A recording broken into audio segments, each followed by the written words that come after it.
Welcome back to the channel and welcome back to another quick pick prediction video. In this video, I'll be predicting the heavyweight bout between Waldo Cortes Acosta versus Robelis Despaigne. And how do I feel about this one right here? Is I'm going low confidence Robelis Despaigne to beat on Waldo Cortes Acosta. And yeah, really my confidence. What I really need to see from Robelis Despaigne is more rounds. And this could potentially be that fight, and this should be the fight where you want to see more rounds from him. Yeah, it's gonna be the fight you're gonna see more rounds from him. Should be at least more than one, at least more than 14 seconds, 15 seconds, 30 seconds. Like at least should be. But yeah, Waldo Cortez definitely got more experience and has went the rounds more. But I feel like he's pretty one dimensional. I feel like he don't have the best kicks. He don't defend kicks very well, and he just got boxing, and even his boxing, his combinations are very limited. And I feel like in the last fight, he barely got past Arlovsky, an old Arlovsky. And he was frustrated with the movement of Arlovsky, frustrated with that. And Robelis Despaigne is Waldo Cortes Acosta is a failed low tier bottom feeder, not even a bottom feeder. He's a low bottom fed on boxer. He's the bait at the bottom. When he was in boxing, and he just crossed with MMA. Feel like my boxing's better than the guys here, and I could this and that. That's pretty much what he did. Whereas Robelis Despaigne was actually a high level Taekwondo specialist.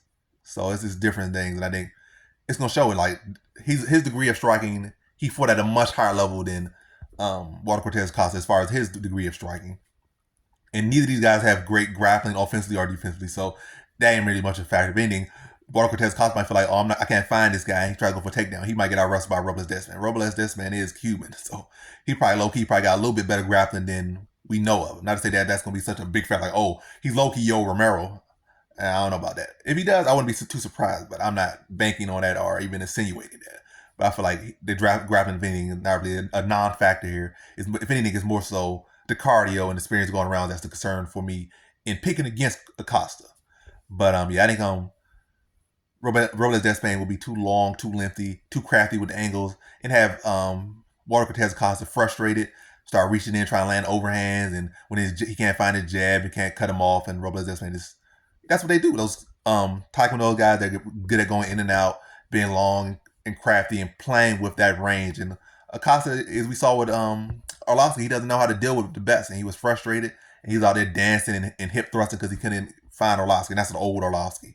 Old, beaten several times, knocked out, 90-year-old Arlovsky. So, yeah. I think Robelis Despaigne is going to be there to frustrate him, and then force him to overcommit, probably overswing himself off balance. Then I think in the second, first round, he's going to probably just lose just to not be able to find him as much. I'm going to lose that first round. In the second round, he's probably going to try to overcommit and try to find him, get frustrated.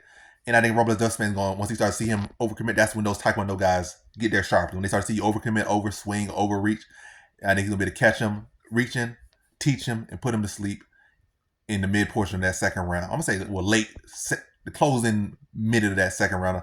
I think Robelis Despaigne turns his lights off and stops Acosta in the second round. So in this one, I got Robelis Despaigne via second round TKO.